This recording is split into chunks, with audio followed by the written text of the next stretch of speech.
Hello, bachcho. Let's read this question. The question says, what is true of ecosystem?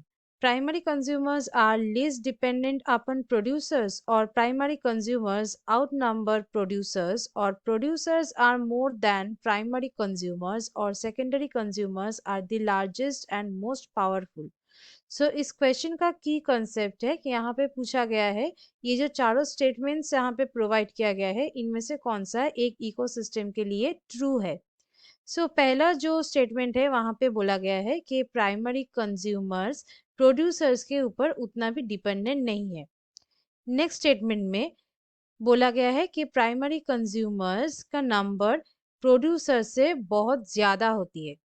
सी में बताया गया है कि प्रोड्यूसर्स प्राइमरी कंज्यूमर से ज्यादा होती है नंबर में, और डी में बताया गया है कि सेकेंडरी कंज्यूमर्स होते हैं largest and most powerful.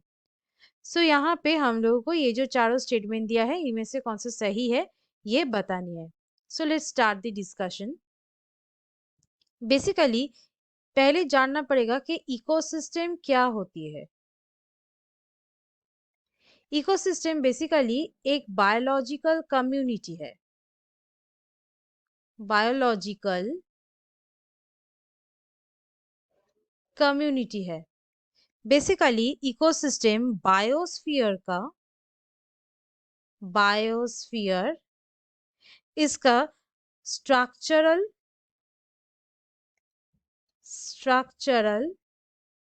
As well as उसका फंक्शनल यूनिट होती है। Structural and functional unit. और इस इकोसिस्टम में कुछ लिविंग थिंग्स और लिविंग ऑर्गेनिजम्स दिखाई देते हैं, और ये सब लिविंग थिंग्स को बोला जाता है बायोटिक कंपोनेंट्स। बायोटिक कंपोनेंट्स, और उसके साथ साथ कुछ अबायोटिक कंपोनेंट्स भी रहता है। अबायोटिक कंपोनेंट्स मतलब जो फिजिकल एनवायरनमेंट होती है, और ये बायोटिक कंपोनेंट्स एक दूसरे के साथ और उसके साथ साथ जो सराउंडिंग अबायोटिक कंपोनेंट्स है मतलब जो उसका जो फिजिकल एनवायरनमेंट है उसके साथ भी ये एक इंटर रिलेशनशिप में रहती है, मतलब एक इंटरैक्शन होती है, और वो रिलेशनशिप को ही बोला जाता है इकोसिस्टम। एक इकोसिस्टम में बेसिकली 3 मेन कैटेगरीज का ऑर्गेनिजम्स होती है। 3 मेन कैटेगरीज। वो क्या क्या है?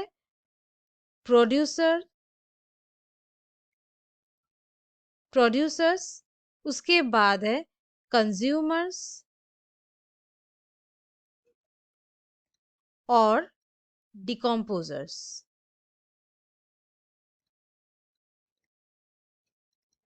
प्रोड्यूसर्स वो ऑर्गेनिजम्स होते हैं जो खुद का खाना खुद बना सकता है, सो दे आर ऑटोट्रॉफ्स। ये सोलर एनर्जी की मदद से क्या करता है? ये फोटोसिंथेसिस कर सकता है।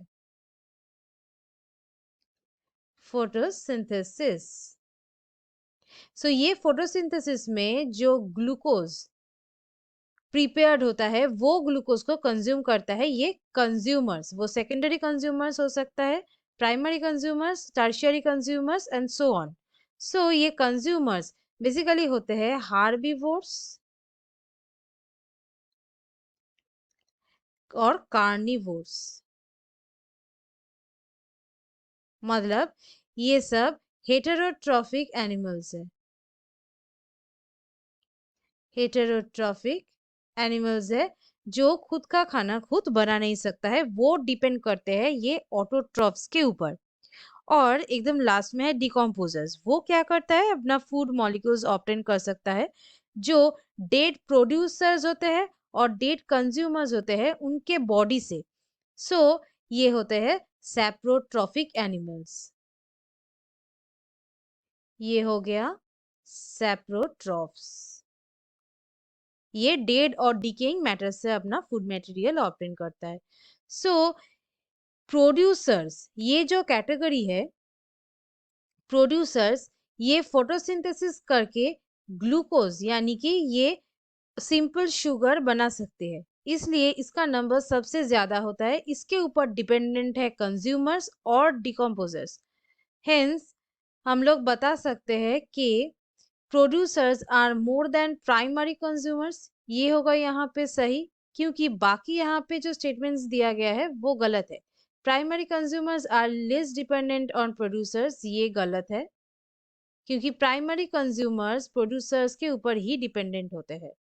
Next, primary consumers out number producers, ये भी गलत है, क्योंकि प्रोड्यूसर का नंबर सबसे ज्यादा होता है, प्रोड्यूसर्स होता है लार्जेस्ट। और लास्ट जो स्टेटमेंट है, that is secondary consumers are the largest and most powerful, ये भी गलत है। सो सही हो गया option number C. So students, hope you understood it well. Best of luck.